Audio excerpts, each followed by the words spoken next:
ओजनेसिस। ओजनेसिस, different condition of ओजनेसिस। देखिए इस diagram के माध्यम से मैं अपोजनेसिस को समझा रहा हूँ। मल्टीप्लेक्शन फेज, दूसरा ग्रोथ फेज, मैच्योरेशन फेज। यहाँ पर इनका 3 अवस्थाएं बतलाए गए हैं। देखिए यहाँ से पहली देखते हैं तो primary same cell with diploid chromosomes, इनके बाद ओगोनिया,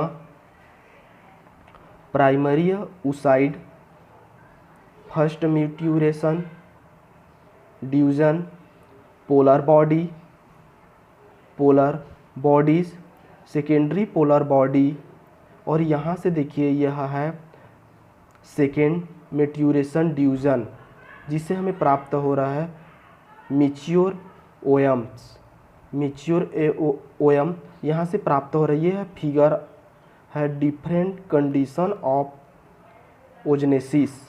यहाँ पर ओजनेसिस है, यहाँ पर देखिए यहाँ पर मैच्योर ओयम हो रहा है। मैच्योर ओयम को अगर हम माइक्रोस्कोप, इलेक्ट्रॉन माइक्रोस्कोप के आधार पर अगर अध्ययन करते हैं तो हमें ओयम का डायग्राम कुछ हमें इस प्रकार से प्राप्त होता है। देखिए ये ह्यूमन ओयम ऑफ स्ट्रक्चर दिया गया है, ये है कुछ इस प्रकार से हमें प्राप्त होता है ह्यूमन ओयम ऑफ स्ट्रक्चर का डायग्राम।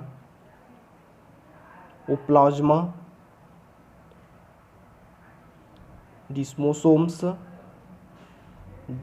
जोनल प्लिसिटिया और न्यूक्लियस। देखिए ये हैं, इस प्रकार से डायग्राम होता है। इलेक्ट्रॉन माइक्रोस्कोप के आधार पर आप अगर देखते हैं तो ओयम का डायग्राम कुछ इस प्रकार से हमें प्राप्त होता है। सबसे पहले मैं चलता हूँ ओजनेसिस के बारे में आपको कुछ बताता हूँ। ओजनेसिस क्या है? ओजनेसिस के बारे में, अंडाशय की, जिसे हिंदी में अंडाशय बोला जाता है, अंडाशय की जनन कोशिकाओं में अर्धसूत्री विभाजन के द्वारा अंडाणु बनाने की क्रिया को अंडाणु जनन कहते हैं। यह क्रिया बहुत लंबे समय तक चलती है और मादा की भ्रूणीय अवस्था में शुरू होती है और 40 से 45 वर्ष की उम्र तक चलती है। कभी कभी यह 55 साल के उम्र तक भी चलती है। मादा में 1 महीने में केवल एक ही अंडाणु परिपक्व होता है।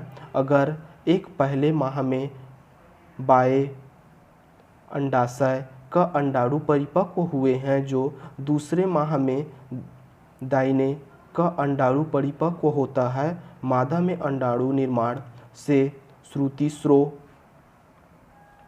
चक्र भी संबंधित होता है। अंडाणु जनन में मुख्य रूप से 3 भाग पाए जाते हैं। मुख्य रूप से 3 भाग पाए जाते हैं। देखते हैं इनका फर्स्ट भाग होता है, इनका फर्स्ट भाग के बारे में अध्ययन करते हैं।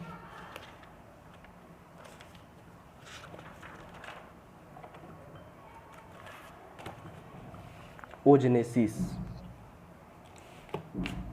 ओजनेसिस का है, ओजनेसिस सबसे पहले 3 भाग पाए जाते हैं। पहला भाग आपको मैं बताया था प्रोलिफरेशन फेज, दूसरा अवस्था है इनका ग्रोथ फेज, तीसरा अवस्था है मैच्योर फेज। यहाँ पर चलिए चलते हैं, ओजनेसिस के बारे में आपको बता दिया। अब यहाँ पर मैं बताता हूँ आपको प्रोलिफरेशन फेज के बारे में। यह क्या होता है? यह अवस्था उसी समय होती है जब फीमेल पर्सन फीटस अर्थात माँ के गर्भ में लगभग 6 माह की होती है।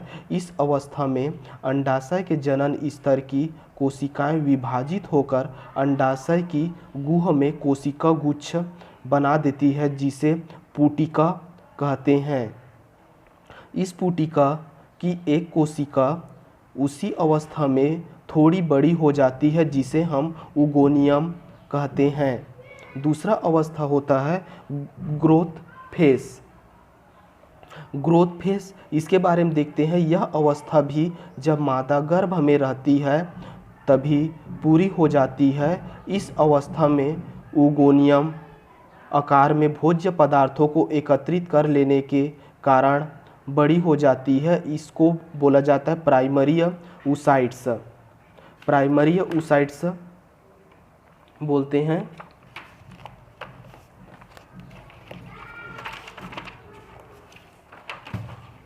प्राइमरी oocytes देखते हैं डायग्राम के माध्यम से। यहाँ पर डायग्राम के माध्यम से देखते हैं पोलर बॉडी का हो गया। इसके बाद एक और अवस्था है मैच्योर फेस अवस्था। यह प्रवस्था मादा में 11 से 13 वर्ष की उम्र से लगभग 45 वर्ष की उम्र तक होती है। इस अवस्था में प्राथमिक oocyte में से 2 विभाजन होते हैं। यह परिपक्व अंडाणु में परिवर्तित हो जाता है।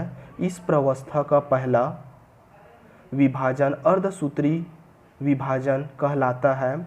यह विभाजन उस समय होता है जब प्राथमिक oocyte डिम्बल पुटिका के अंदर होता है और इस विभाजन